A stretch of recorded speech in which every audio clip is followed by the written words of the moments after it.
This is a Sonic-like. It's fast, fun, colorful, and creative, just like Sonic, with the same high-octane, replayable level designs that beg you to go for style points.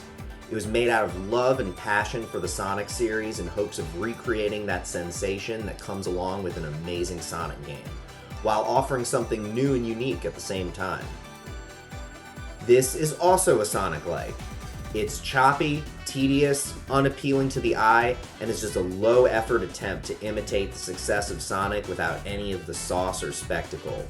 It was made so some manager at Accolade could go lie on a beach somewhere that year. Much like Souls-likes, Sonic-likes come in all shapes and sizes. Despite sharing the same source material, some rival the quality of their inspiration, and some are just borderline unplayable shovelware garbage, and some are just okay. Which are which? Let's find out. I'm putting together a tier list of Sonic-likes and ranking them based on my criteria for a good Sonic game. Here's a link to that video. Flow, or sense of momentum and spectacle, sauce, or ambition, atmosphere, and uniqueness, and playability, or controls, prevalence of glitches, and functionality of game mechanics, are going to determine whether a game is an S-tier classic everyone needs to try at least once, or an F-tier instrument of torture that should be outlawed under the Geneva Conventions. In order to be considered a Sonic-like, the game must share clear inspiration from the Sonic series in both its art and its gameplay. So for instance, any mascot platformer with an emphasis on speed in its level design and controls would probably qualify. This isn't going to be an exhaustive list or anything, but I'm going to try to hit all the big ones briefly. These won't be in-depth reviews or anything, just quick overviews of some games that are a lot like Sonic. Let's find out which of these games are saucy and special, and which ones are sucky and straight-up broken. Spark the Electric Jester is a Sonic-like released in 2017 by Felipe Daimler, an indie developer. The Sonic influence is immediately apparent in the game's art and level design. I mean, just look at it. Everything about it screams Sonic. But when you look beneath the surface, Spark the Electric Jester is a lot more than just a Sonic clone. For starters, the controls are a lot more complex than a classic Sonic game. Spark can jump, attack, dash, and perform a charged attack. Spark can also use a myriad of power-ups, which I'm happy to say are generally fun to use, albeit a bit broken in some cases, especially against bosses. More on that later. Overall, the power-ups and additional combat options help differentiate Spark from the Sonic series. Combat in a 2D Sonic game is virtually non-existent, with every enemy dying in one hit apart from bosses. Having enemies that take multiple hits encourages the player to explore multiple combat options and power-ups to dispose of enemies quickly. Hearing this, though, will immediately raise some red flags for many of you, I'm sure. Sonic games that feature enemies that take multiple hits typically sacrifice a lot of the flow to do so, because suddenly the player needs to stop moving to dispose of enemies. The combat isn't particularly engaging in the majority of these cases, exacerbating the issue. Spark addresses this problem, but offers messy solutions. For one, many of the enemies can be outright ignored, and the ones you can't just run past, such as bosses, are absolute jokes if you have a power-up. These power-ups are busted, y'all. Bosses that should have been exciting can be easily dunked on without playing any defense as long as you have a power-up. That being said, the Sonic series is known for having a lot of absurdly brain-dead easy boss fights due to the ring system, so the bosses being kind of underwhelming in Spark isn't too much of a disappointment. The only reason it bothers me is some of these boss fights are pretty saucy. Speaking of sauce, the music in this game is spectacular and wouldn't be out of place in a Sonic game. The game has a story too, which it definitely could have gotten away with not having. I didn't really find myself super interested in the story. Maybe you'd think otherwise, but there's a lot of telling rather than showing right off the bat, which left me disengaged with the story early on. I do think some of the dialogue is pretty funny though. So the flow in this game is decent, but not quite on par with Sonic 1, 2, and 3, but that's partially due to the more intricate combat options, which add some sauce. Unfortunately, the execution of combat leaves a lot to be desired, since it's pretty much mindless in most cases. Same with the story, in my opinion. But the music, level themes, and sprite work are hype. You can feel that a ton of love went into this game. So I'd say it's got a lot of sauce. But can I fucking play Spark the Electric Jester? Well, the game didn't recognize my PS5 controller or USB Super Nintendo controller, so that's a bad start. And while it recognized my Genesis Mini controller, the controls wouldn't map properly. I wanted to map attack, dash, and jump to A, B, and C, respectively, but the game insisted on mapping my stored item to B instead. Like, come on, I can use the keyboard for that. Anyway, I wound up playing with keyboard controls, which wasn't terrible or anything, but I really don't like using a keyboard for platformers like most sane people. However, the game does control well. The fact that I was able to play it with a keyboard without floundering around like a fucking idiot is a testament to how good this game controls. And I only recall encountering one glitch, which actually wound up working to my benefit. So I would say, yes, you can play Spark, but it's got its issues. So C on flow, A on sauce, and B on being able to fucking play it, placing it in the B tier.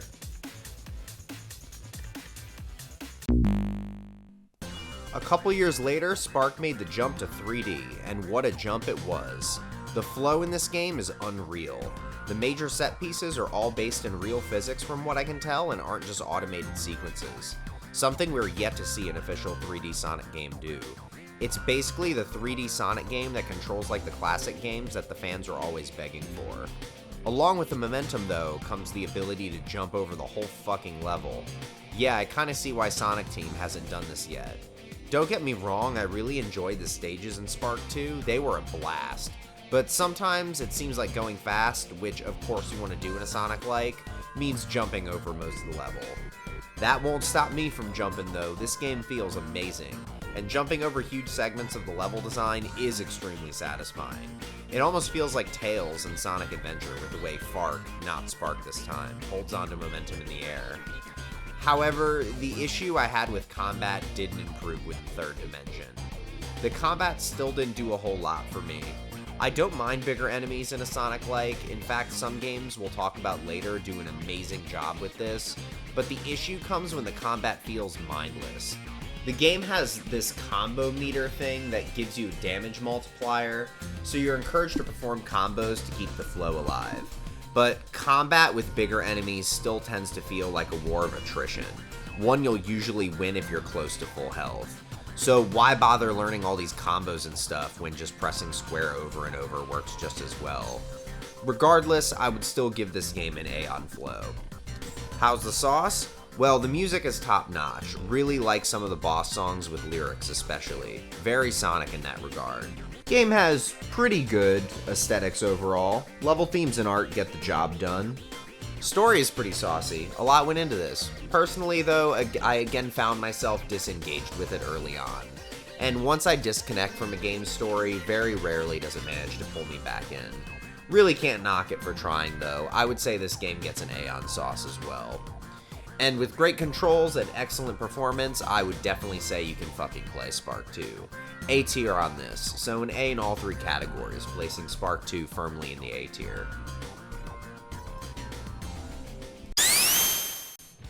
Spark 3 follows closely after Spark 2 in terms of its gameplay, but it adds a little variety here and there. There are a lot of challenge stages, but you don't need to beat all of them to get to the final area. Unfortunately, these are almost always a hindrance to the flow, and I would rather them not be there. There are also vehicle sections that feel like they break the flow too, mostly because they don't control super great. The combat is even more of an issue now, as sometimes you'll be locked in rooms with enemies that just sit around and wait for you to kill them. Don't get me wrong, most of this game is still like Spark 2 with lots of flow, but there are more portions that break the momentum than its predecessor. I would say this game gets a B on flow. On the flip side though, I will say this game has a lot of sauce. Music is great again, and I'll applaud Spark for trying something different with the mission variety. The level themes have improved a lot too, they feel a little more Sonic to me.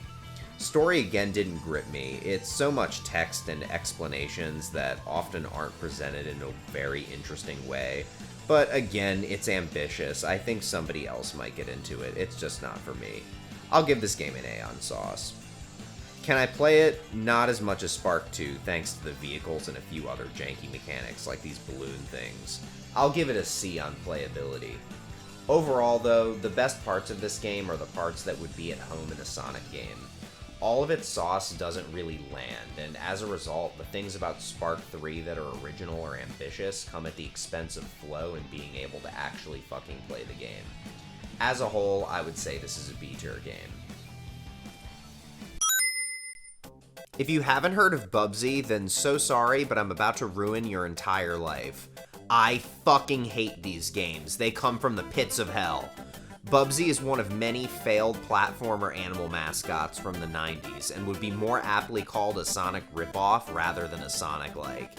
And a bad ripoff, too. Bubsy is a completely uninteresting, yet simultaneously extremely annoying bobcat Accolade, a game developer in the 90s, was trying to push as their new mascot to rival Sonic. They made 4 of these dumbass games and a fucking nightmare of a cartoon pilot that makes me feel like Itachi Uchiha has trapped me in a genjutsu. As far as Bubsy 1 goes, it's about as fun as shitting your pants in church. They call him a bobcat, but he's really more like a window pane on roller skates. Any momentum this game gives you is a fucking trap. You die in one hit and take fall damage. You heard that right, fall damage. Imagine you hit a ramp in Green Hill Zone going full speed and die from fall damage. What a stupid idea. The game punishes you for going fast and getting air. Not to mention, the game punishes you for going fast altogether. If you watched my last video, we touched on how in Sonic, especially Classic Sonic, going full speed often means missing a jump or taking a hit your first few times playing. This is why the games use a particularly forgiving health system and alternate pathways. Ran into an enemy and take a hit? Just pick up your rings. Overshot a jump? Don't sweat it, it's just a slower path below, not a bottomless pit.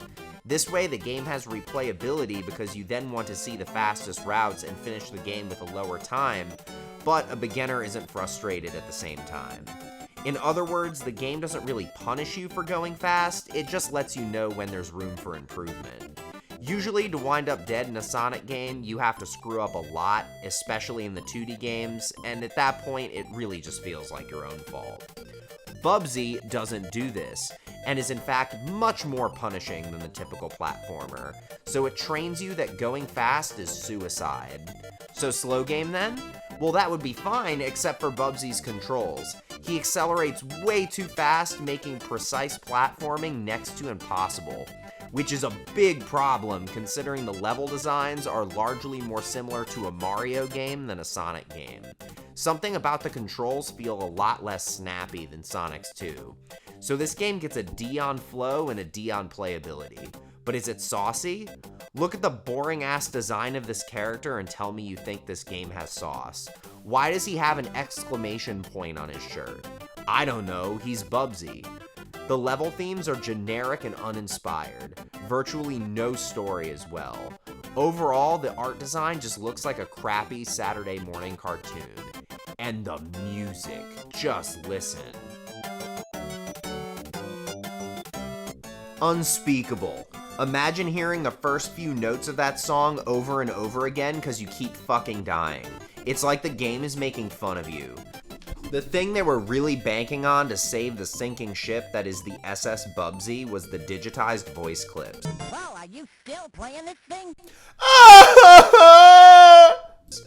But they only serve to make the game even more obnoxious than it already is. Just seems like a lazy way to try and act like there's something special about this game.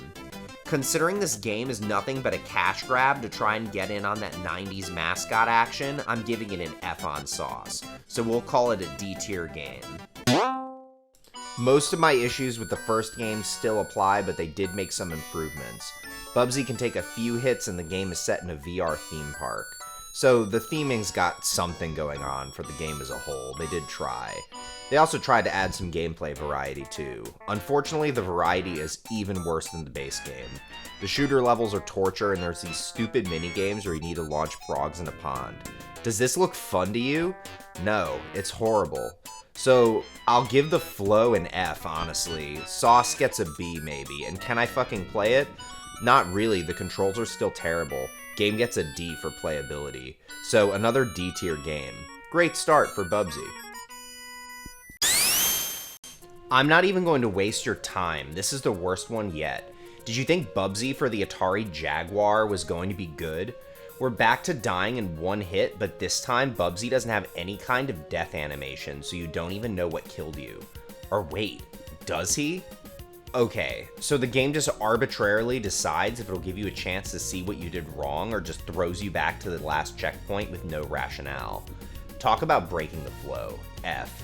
Music, theming, art, and story are boring, with the whole game, again, just feeling like a cash grab that doesn't even attempt to take advantage of the Jaguar's alleged 64-bit power. At least there are some unique level themes. Heavy quotes on unique, just fairy tale shit, nothing interesting. Sauce gets a D. Can you play it? Bad controls and the lack of death animations in many cases say no. F. Game is F tier. What a joke. So what happened to Bubsy? Accolade seemed really committed to this thing.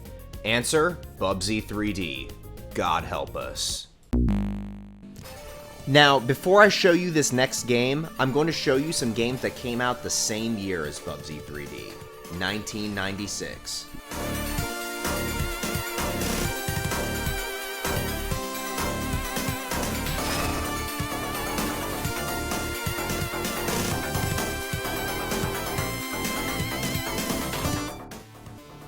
These were the games on store shelves in 1996. Some of the most historic and influential games of all time came out this year.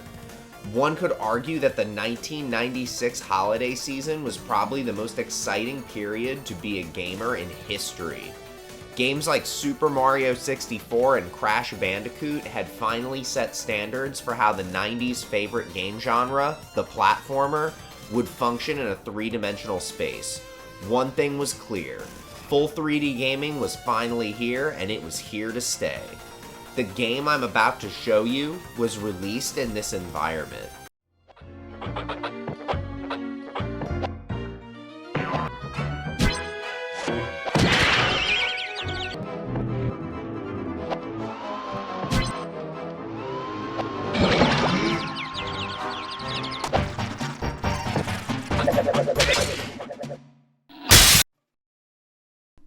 Revolting. Every single thing about this game is revolting. Do I even need to say anything? The amount of psychic damage this game deals in just observing it for a few seconds is unlike any piece of media I've ever witnessed or even been made aware of. You know that scene in Neon Genesis Evangelion where Atsuka gets mind violated by the angel that plays Ode to Joy? That's how this game feels to play. I've been defiled. If you thought it was bad before, the controls have been absolutely and unequivocally desecrated in the jump to 3D. Every jump in this game is a fucking project.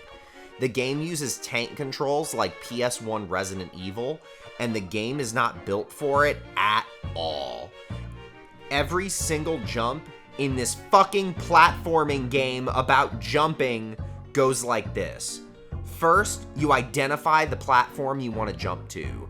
Then, you slowly turn in place to face the platform. Now, you need to assess the distance from you to the platform. Will you overshoot it? Will you undershoot it? And then move Bubsy forward or backward accordingly. Then you press jump. Once you reach the apex of your jump, the camera will whip over Bubsy's head and make you throw up. Pause and clean up the throw up. Then unpause and use Bubsy's shadow to influence where Bubsy lands. I say influence and not control for a reason. If your trajectory wasn't basically perfect, you won't be able to fix it. And you know what's around you? Enemies, who occasionally shoot things. So you're over here with a fucking protractor and graphing calculator and shit trying to plan your next jump. Then some stupid little stain comes up and hucks a loogie at you. Want to see how to jump on a platform in Super Mario 64? How about Crash Bandicoot? I'm sure it's immediately apparent that this game has absolutely no flow, speed, or spectacle. F in this category. And with the controls being what they are, it gets an F in playability. But can that sweet and succulent sauce save Bubsy 3D? If you've been watching this footage, I'm sure you already know the answer. This game violently assaults any sense you give it access to. It's nauseating to look at, torture to listen to, and it feels like I'm being lobotomized. I'm sure it would smell and taste bad if it had the capacity to. Not only is the game mostly devoid of textures, instead just building environments out of colored polygons, but their color choices have absolutely no rhyme or reason at all. Just random colors everywhere. There's no aesthetics. These levels not only have poor theming, they have no theming. The music is this bloopy clown shit that sounds like it was performed by Gene from Bob's Burgers. Very Fisher-Price piano. It's going for some kind of Looney Tunes vibe, I think, but it does not work, even a little bit. Not to mention Bubsy's voice. There's a new voice actor doing a much more annoying voice than before. And you know they couldn't resist the urge to take full advantage of the PlayStation's cutting-edge CD technology to bring you tons upon tons of gut-busting one-liners like, I knew I should have taken that left turn at Uranus! Was it something I said? What could possibly go wrong?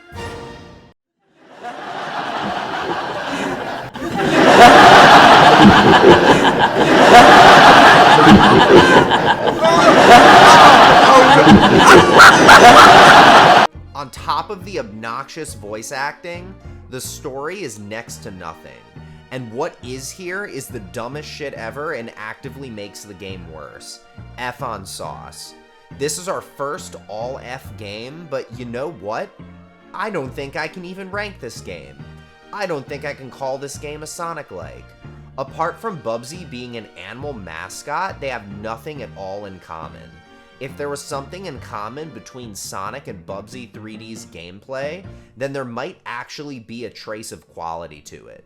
Not even F tier, get this game out of my face. After the release of Bubsy 3D, the world's most annoying bobcat disappeared, seemingly for good. Accolade was no more, and for over 20 beautiful years, the world was finally free from the unholy claws of Bubsy the Bobcat, and the world rejoiced.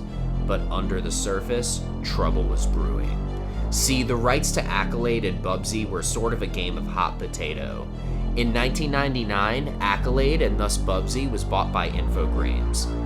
Infogrames bought the rights to the Atari brand in 2001, and then went out of business as Atari in 2013, leading to lesser-known game publisher Tomo scooping up the rights to Accolade brand and Bubsy with sinister intentions. Tomo then partnered with Billionsoft, an investment and IP management company based in Hong Kong. Tomo proceeded to license the Accolade brand and Bubsy to Billionsoft. Then, in June 2017, this trailer dropped. Something terrible had awoken.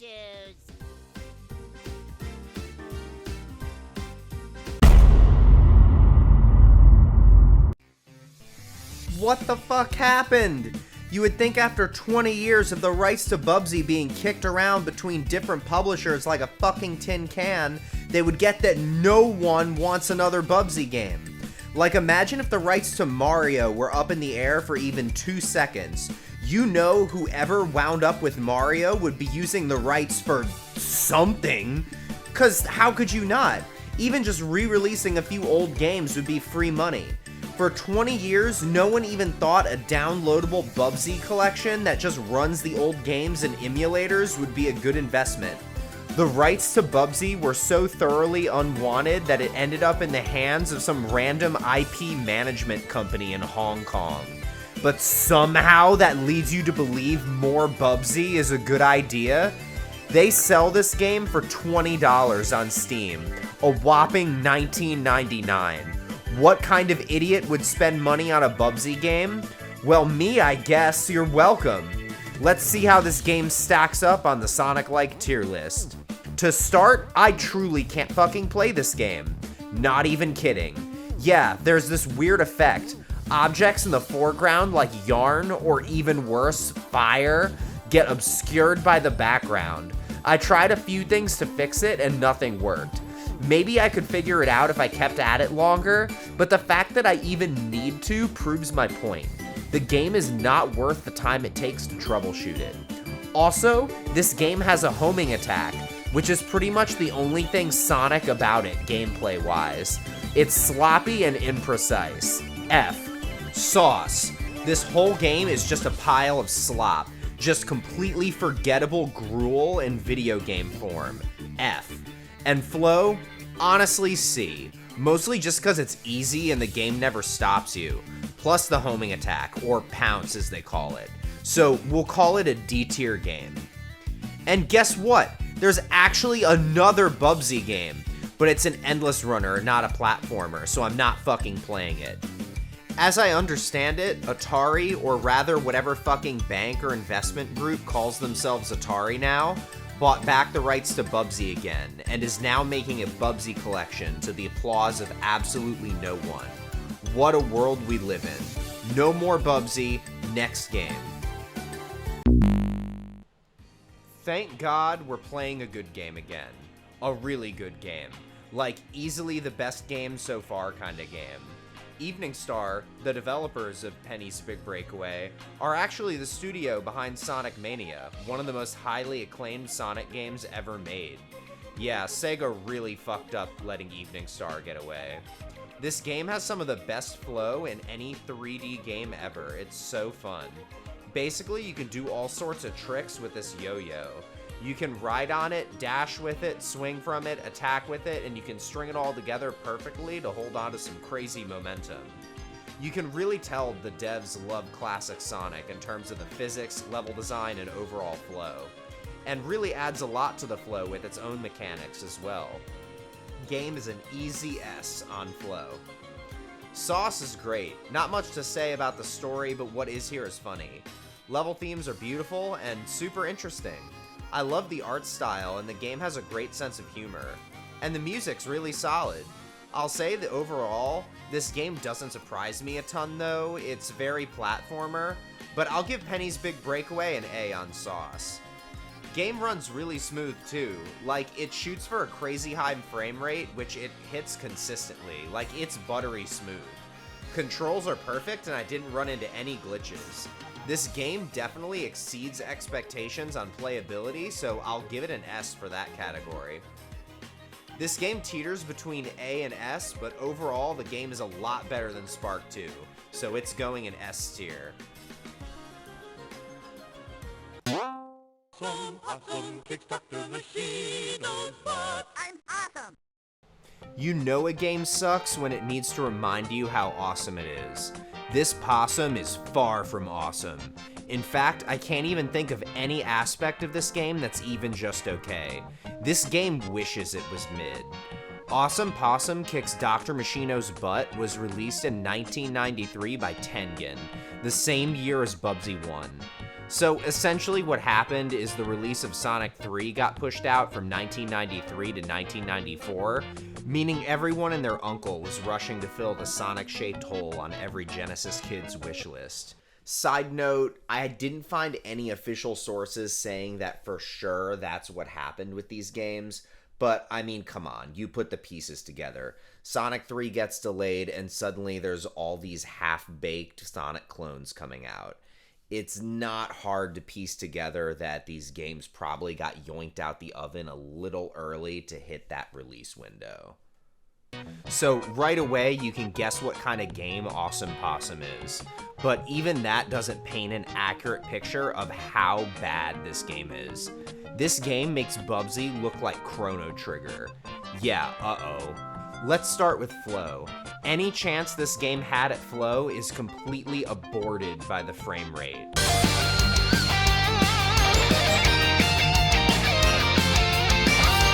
Why does the game run like this? There's barely anything on screen.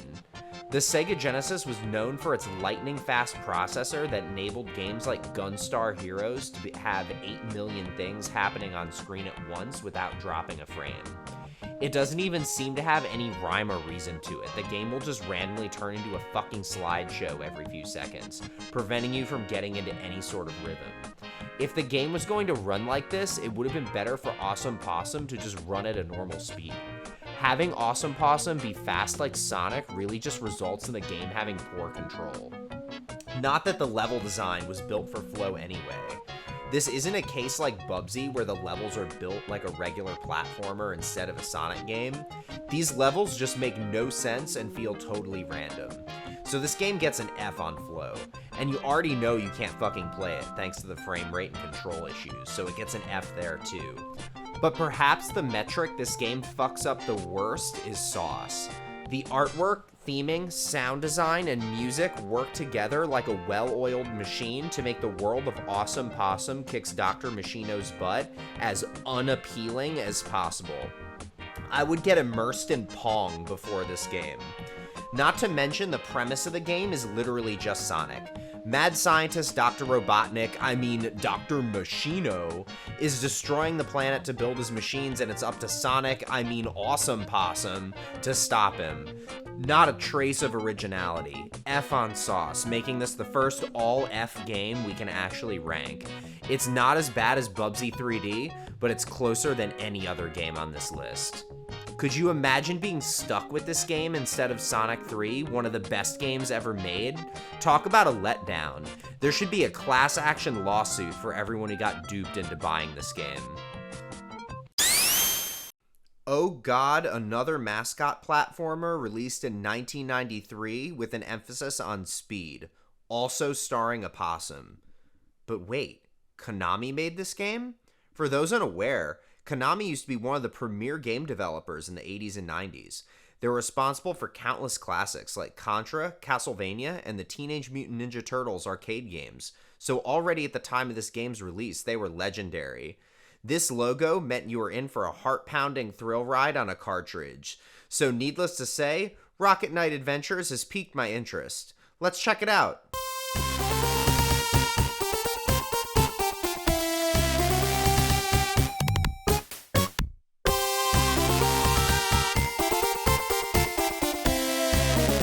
I'm speechless. Who would have thought one of these 90s Sonic-likes would have been one of the best platformers of the 16-bit generation?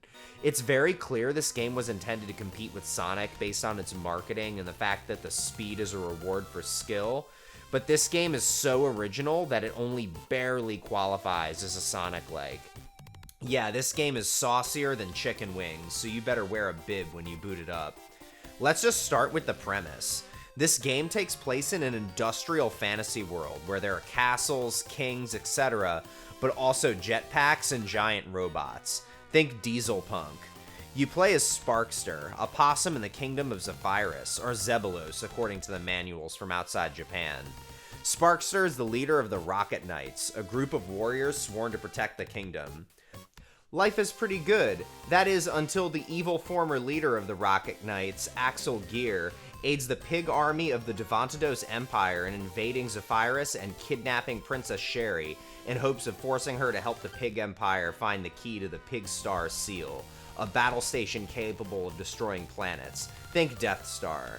It's up to Sparkster to stop the pig invasion and save the princess. So yeah, the story does involve saving a princess, which is of course very platformer, but it's got so much else going on that I don't really think that detracts from the sauce. I am just in love with this game's premise. It would have been so easy just to be Possum with jetpack fight pig collect coin jump on things. But instead they made a whole fucking mythos out of it. They need a Rocket Knight Silmarillion. Have you noticed we haven't even gotten to the music yet? It's so Genesis in the best fucking way possible. The Genesis sound chip was notoriously hard to take advantage of, but this game uses its unique sound to fuel this bassy, triumphant sound that shakes the fucking room. Just listen.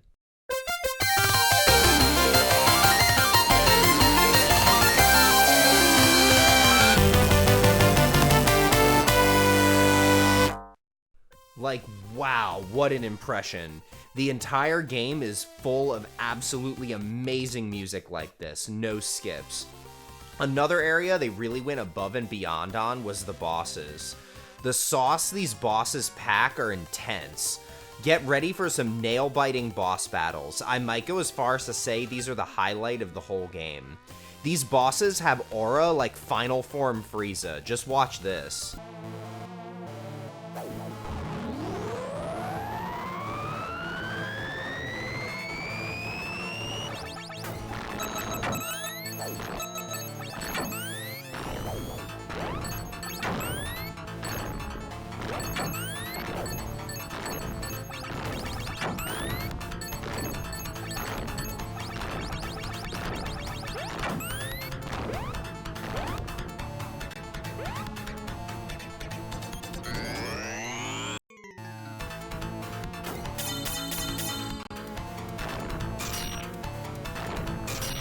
Like the way they timed it with the music. Ah!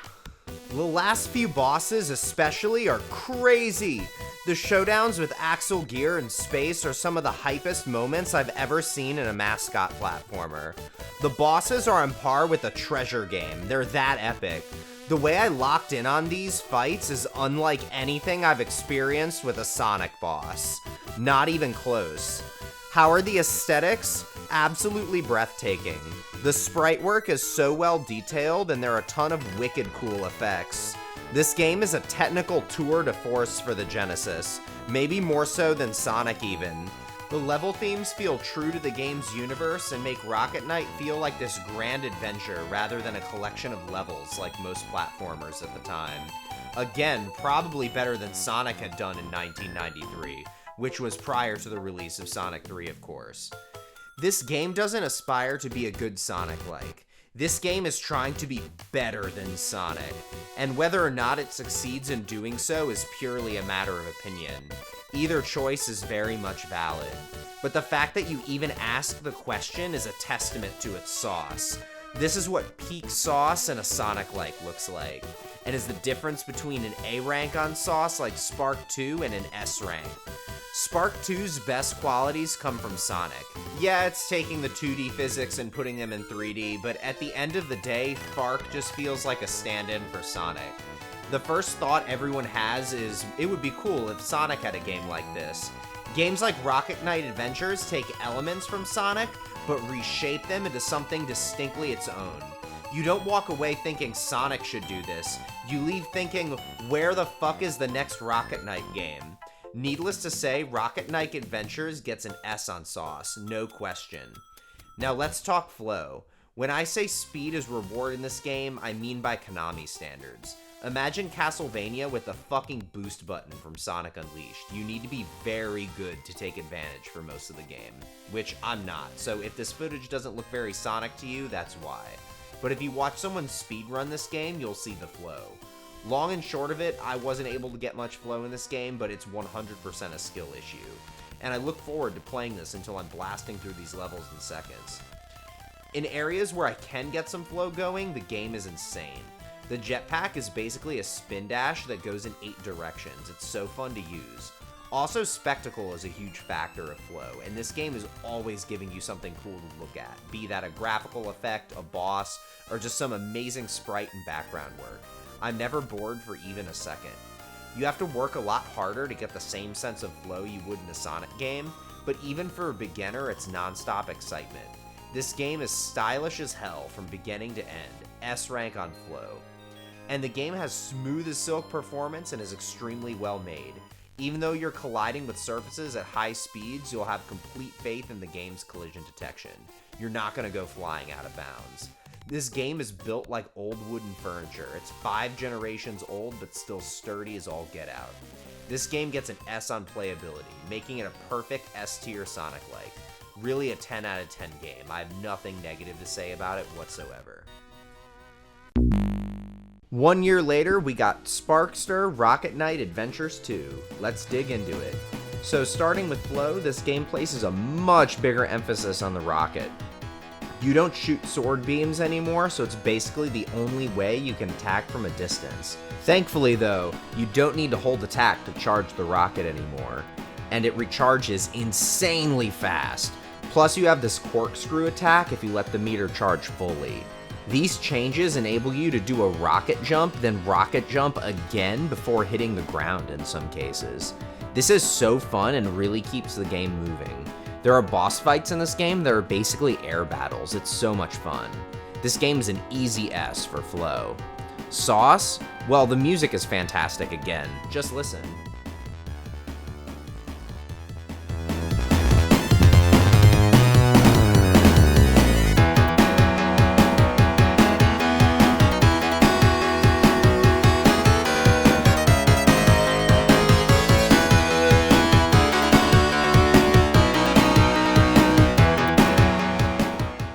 I really dig the melody this game uses for a lot of its levels. It has that same epic sound the first game had. Visually though, I feel like the game takes a bit of a step back. The backgrounds and sprite work are more colorful but less detailed. Maybe more colorful isn't even the right word, it's more like more saturated. Visually it looks a lot more like Sonic, but I really respected Rocket Knight Adventures for doing its own thing. There's even a Rocket Knight Supersonic called Golden Sparkster that you get by collecting swords instead of Chaos Emeralds. Not to say this game is unoriginal, because it's totally not, and gameplays wise, there's nothing quite like it. In fact, I would say the changes made to the rocket were for the better, but overall, the game feels less saucy. I'll give it a B on sauce. Playability is still an S though. Game control's great and I didn't run into issues, bringing Sparkster Rocket Knight Adventures 2 into the A tier. Rocket Knight also came to the Super Nintendo with the release of Sparkster, not Rocket Knight Adventures 2 this time, just Sparkster. That's right, this is a completely different game from Sparkster on Genesis, and actually has a lot more in common with the first game in terms of its mechanics. Flow is on par with the first Genesis game. You really gotta know what you're doing to take advantage, but the spectacle never stops, and that consistent high speed is there for those who have the patience to learn the levels and controls fully. You also have this roll attack that keeps things moving. I will again give Sparkster SNES an S on Flow. Can I fucking play it? For the most part, some slowdown can be bad, which is a typical limitation of the Super Nintendo. I'll give it an A in this category. Sauce though, I mean, it's a Rocket Knight game on SNES. This is the tricky thing about Sauce and sequels. If I give you a cool and unique concept, it will seem a lot less cool and unique when I give you the same exact thing over again. This robot bird level is pretty dope though. I love the artwork too, and the music is once again chef's kiss. I'm partial to the Genesis sound if you haven't guessed by now, but this game is no slouch in the sound department. I'll give Sparkster SNES a B on Sauce, placing it in the A tier overall. Now, for many years, that was the Rocket Knight series. But in 2010, Konami gave us Rocket Knight. Not Adventures, no number, just Rocket Knight. Let's look at the cover art. Well, this is certainly a bad start. What the fuck happened to Sparkster? Is this some kind of body horror thing like Tusk? He looks so stupid. It looks like a mobile game for extremely young children, except it's a fucking retro revival. How many newborn fucking babies want to play Rocket Knight? When I first saw this cover, any desire I had to play the game was instantaneously eviscerated. This is coming from the guy who adored Rocket Knight Adventures and Sparkster. But before I shit on it too much, let's start the game.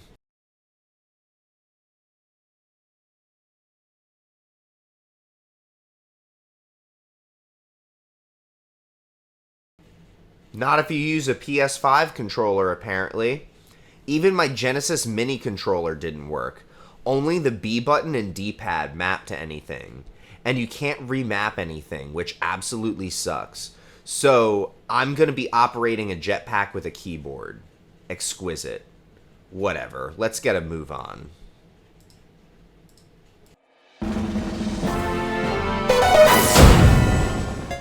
That's Sparkster's in-game model? It would be funny if it wasn't so sad. Bro aged like milk and raw chicken. Who rubber stamped this? The game hasn't even started and already I know I can't fucking play it and it has no sauce. But in the spirit of fairness, let's give this game a shot. So for flow, I mean, it's fine. The whole game is pretty uninteresting, so there's not that sense of consistent excitement. There's speed, but no spectacle. Most of what I played was mindless compared to the older games.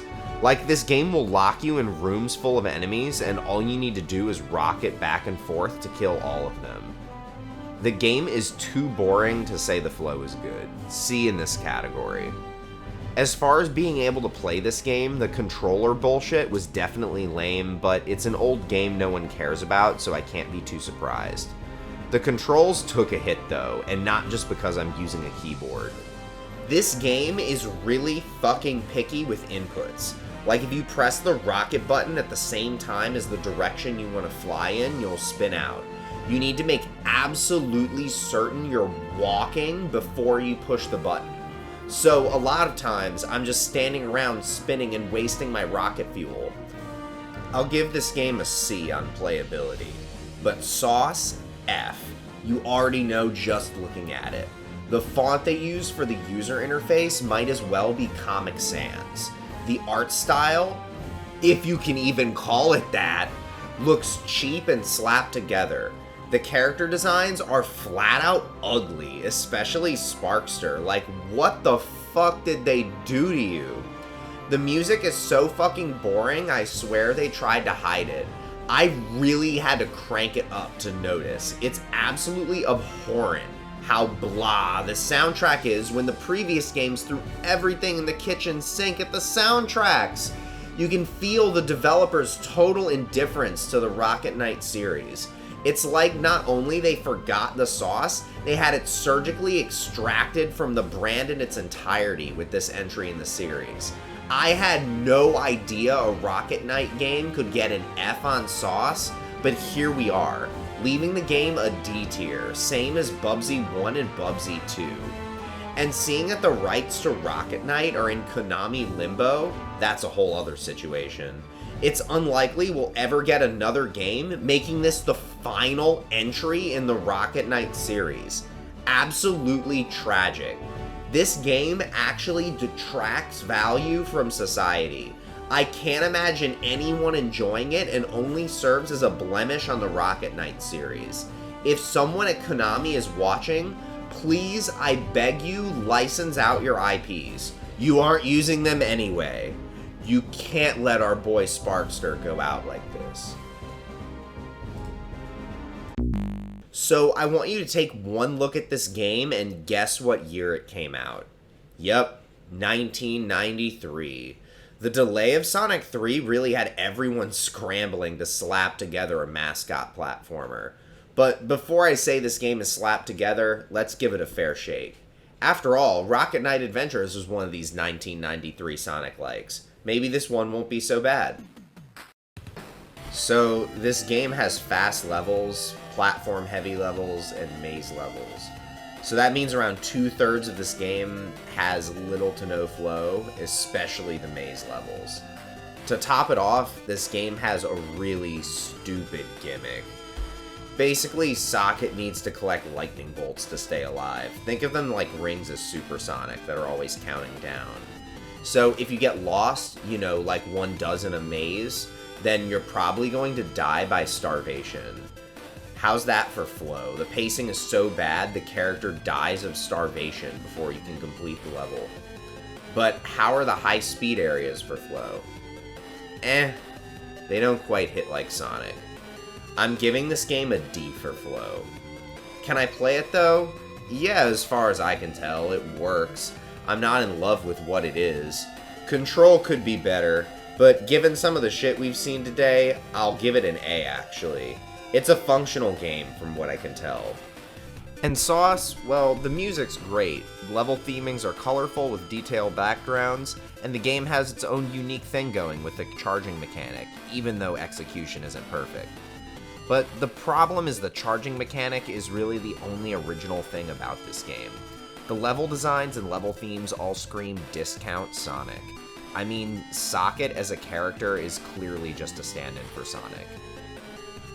It's hard to really give this game points for its art direction since it's an imperfect imitation of a game that does it all a lot better. And Sonic came with the Genesis at this time, so I would rather just play Sonic 1 or 2 again before I'd play through this one. I kinda love the music though, big sauce points for that.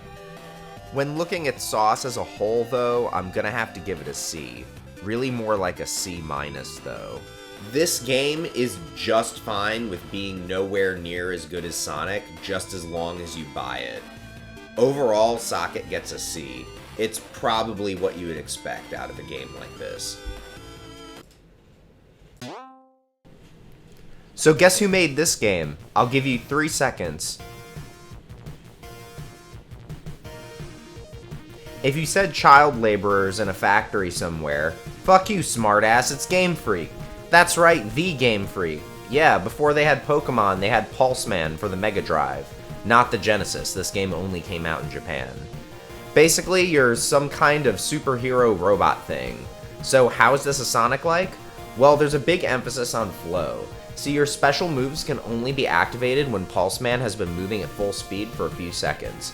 So this game ends up with a lot of flow because it's absolutely essential to get it. One of the specials turns you into a ball of electricity.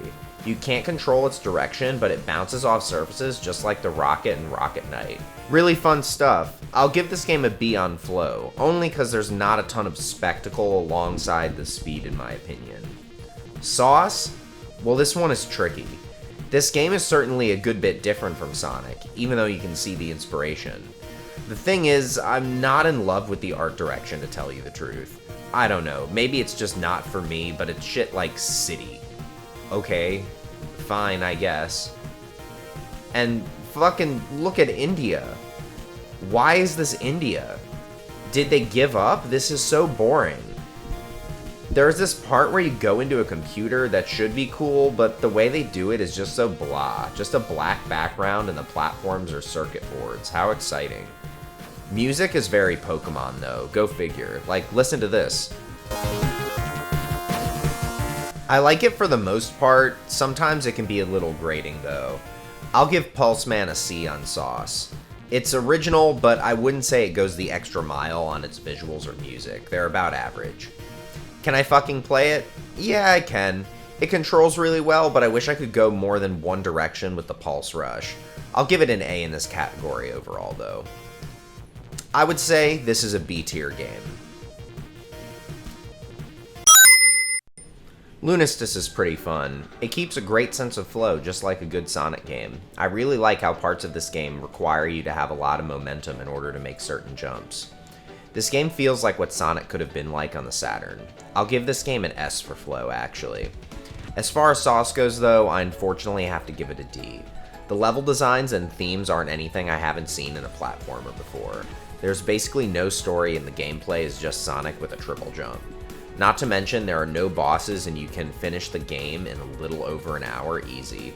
Granted, this game is $6 on Steam, so I think at that price point I would recommend this game, but I'm not factoring in the MSRP of all the other games on this list.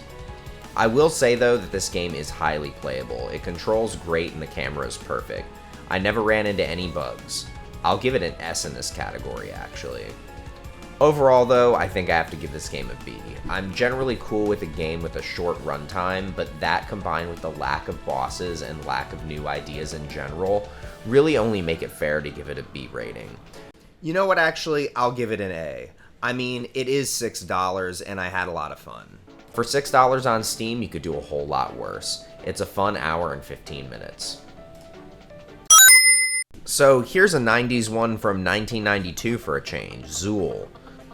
Zool was the mascot for Gremlin Graphics, a British game developer for the Amiga. I'm playing Zool Redimension through Steam, as you can tell by the CRT filter. I'll just come out and say it because we all already know this game is mid, like the middest of the mid. If being mid was a sport, Zool would still be on the Wheaties box 23 years running. Let's start with flow. So Zool can pick up decent speed, but this is a classic example of the developers not understanding how flow works in Sonic in the first place. Sonic's base ground speed isn't all that impressive or noticeable when the level design isn't built with speed in mind. Take Marble Zone, for example, from Sonic 1. Regardless of how fast Sonic is, you don't notice it in this level because it's built for basic platforming. That's pretty much this whole game. It also doesn't help that you need to collect a bunch of shit to finish each level. This can actually be turned off in the Steam version, but I feel like it's only fair to review these games as they released. So that's going to count against the flow.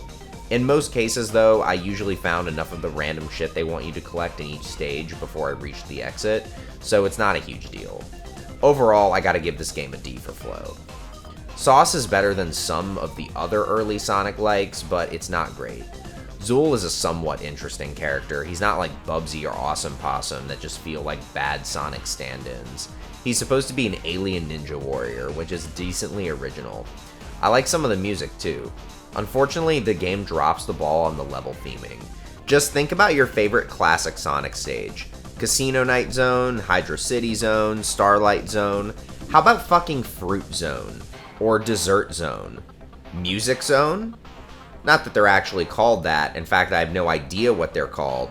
But that is what they, in fact, are. Just one-note level themes. Really boring stuff. The bosses are lame too. Just look at them. Enemies are really uninspired. This game will just give any random object eyeballs and call it a day. The levels are big and promote exploration with the whole random shit collecting thing, but I don't really want to explore these levels, which kind of takes away from the sauce. But Zool shoots stuff, so he's more like Crazy Fast Mega Man, which is more inventive than just ripping off Sonic's gameplay like Bubsy or Awesome Possum attempt to. I'm gonna give this game a C on sauce. It's okay. Can I fucking play Zool? Pretty much. The control isn't nearly as good as Sonic, though. Another one of those cases where I really don't want to be going fast, which isn't ideal in a Sonic-like. Game seems stable, although admittedly, this wasn't the original Amiga version, so I'm giving Zool the benefit of the doubt here, assuming it wasn't a glitchy mess at the time of its original release. I'm gonna give this game a B on playability, bringing Zool to the C tier overall. It's fine, I'm not mad at it.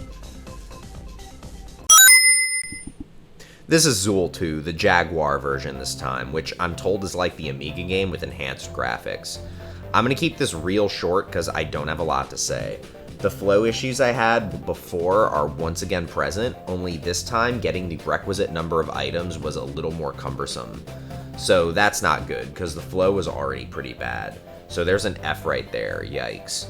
Sauce is kinda rough. They made a few changes, but not a ton. You can now play as Zool's female counterpart. She has an energy whip that can open up other pathways, kinda like Knuckles in Sonic 3.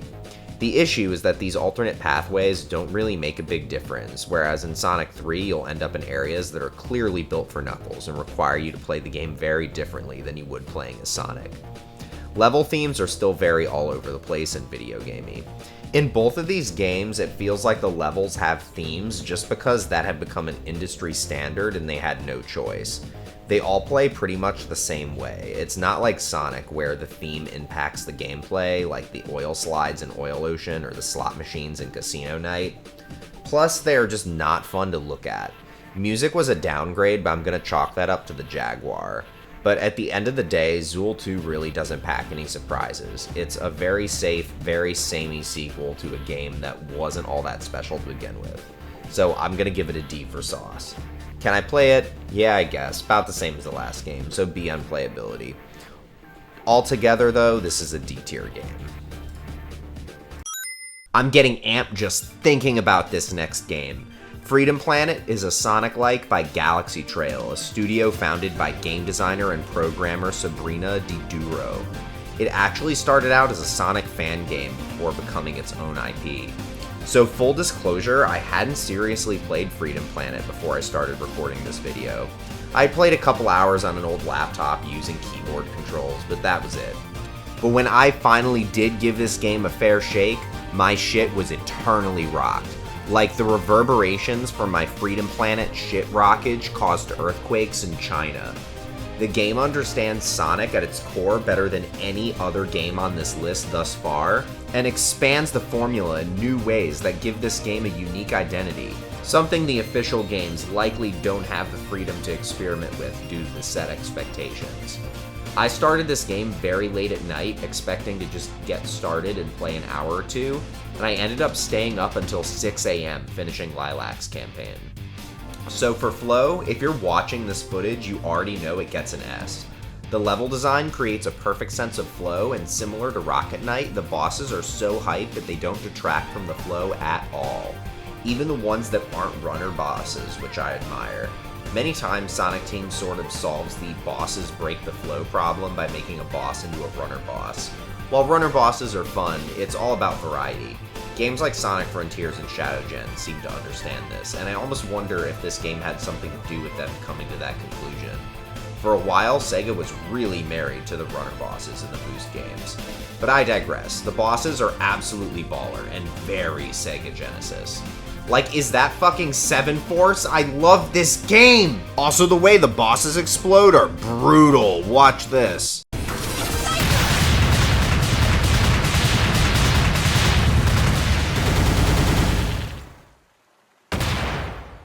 Lilac's Dragon Boost is like the broken instant spin dash from Sonic Adventure mixed with Rocket Knight.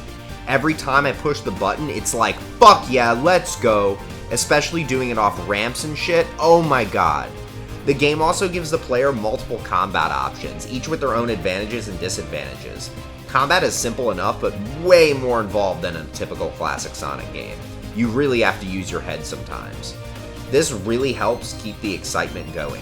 I can't say enough good about the flow in this game. Again, easy S here. And as absolutely spectacular as the flow is, I don't think it even compares to how fucking saucy this game is. I'm surprised the fabric of reality can even contain the amount of sauce this game packs. This game has a detailed story, a world rich with history and lore, and a cast packed full of insanely lovable characters. Freedom Planet follows Sash Lilac, a water dragon, Carol T, a wildcat, and Mila Bassett, a basset hound and also the cutest thing ever in recorded history, who are on a mission to stop an intergalactic warlord, Lord Brevin, from stealing the powerful Kingdom Stone and using it to conquer the galaxy. After rescuing a mysterious alien named Torque, they get wrapped up in political conflicts between 3 rival kingdoms on the planet Apolis. It's up to the trio to take down Brevin and unite the kingdoms. I love the world in this game, both in terms of its lore and characters, but also just because look at these levels, oh my god, the backgrounds! Every level in this game is drop-dead gorgeous, just a masterpiece attempting to seduce me into getting lost and rotting my brain in its landscapes for days on end. Also, did I mention this game has the most orgasmic and downright funky soundtrack of all time? Like, holy shit, just listen to the Invincibility jingle.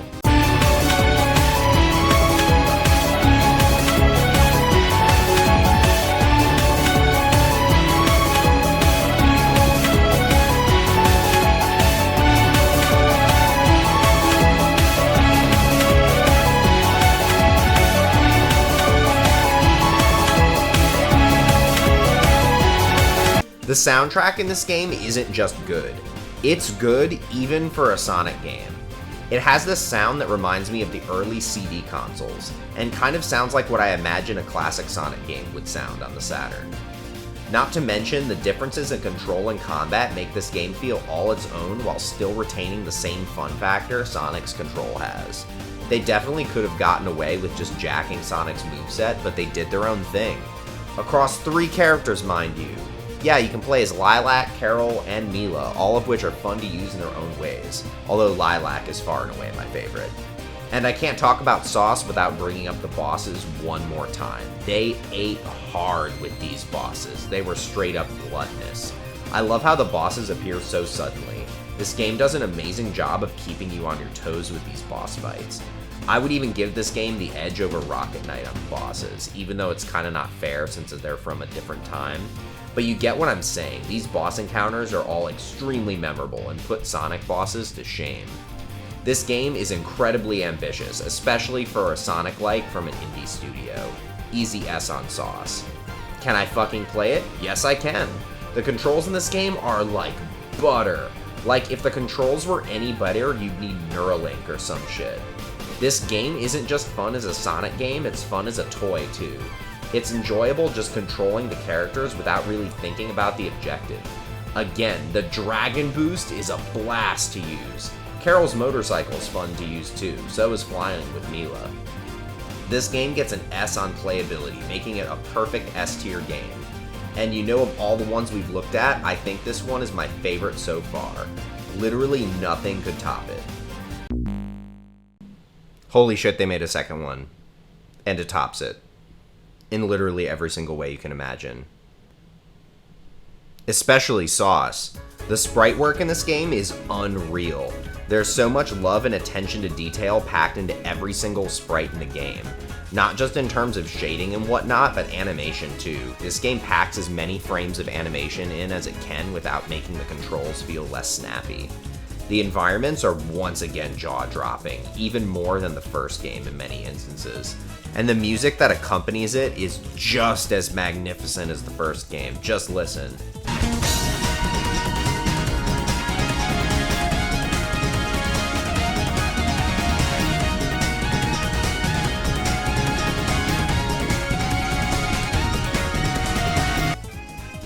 How's the story? Peak sauce. I don't even want to say much about it because I'll spoil something. But let me tell you, this gets dark for a Sonic-like. Not to mention there's a map and hub worlds now. This really did a lot for me in terms of immersion. I talked about this a bit in my last video, but I really like tiny little details like map screens and hub worlds. I think they can take the game setting up a notch. Suddenly the world feels connected with their inclusion. Also, there's a fourth character you can play as, Nira. She's a lot of fun to use, and they could have gotten away with giving us the same 3 characters again, so that was a saucy choice to give us a fourth. The levels seem bigger too, and sometimes it's not all about just running to the right. Ancestral Forge, for example, delves into puzzle platformer territory. This does impact flow slightly, but it's a worthy trade-off. Flow in general in this game feels slightly elevated for the most part, actually. I think they really got into their groove with the level design. It's crazy how much spectacle is happening on screen at any given time. One example I can think of is this level where you're trying to gather pieces of a robot while General Serpentine, a recurring antagonist, is sending an army after you. So you have to keep the flow going while you're exploring, or else you'll quickly become overwhelmed. This game just never stops. And can I fucking play it? Absolutely. The controls are tight and polished, just like the first game. I will once again be giving Freedom Planet 2 all S ranks, and the distinction of being my favorite Sonic-like on this whole list. If you haven't played it yet, do yourself a favor and download it. You won't be disappointed. And those were a whole bunch of well-known Sonic-likes. Overall, we had a lot at the top of the tier list and a lot at the bottom, but not a ton in the middle. And from what we've seen, I think it comes down to the source of motivation behind the game. The indie games like Freedom Planet and Spark are made by people who love Sonic and want to create something that brings the same joy that Sonic brought them. Versus the other end of the spectrum, which is, oh shit! Oh shit! Sonic 3 got delayed! Get the fucking game out right now! Fuck! With the only notable exception being Rocket Knight. Also, it wasn't the games that were most like Sonic that topped the list, was it? In fact, almost the opposite was true. Games like Freedom Planet and Rocket Knight that really go out of their way to be different wound up in the S tier, while games that just sought to imitate Sonic like Bubsy and Awesome Possum scored quite poorly. It goes to show that pure imitation rarely results in success in the video game industry. If you're trying to be another game, why not just play said other game instead? Making a good Sonic-like isn't just about making your game like Sonic. It's about sauce. Your own sauce. Because without that, it's just speed with no soul.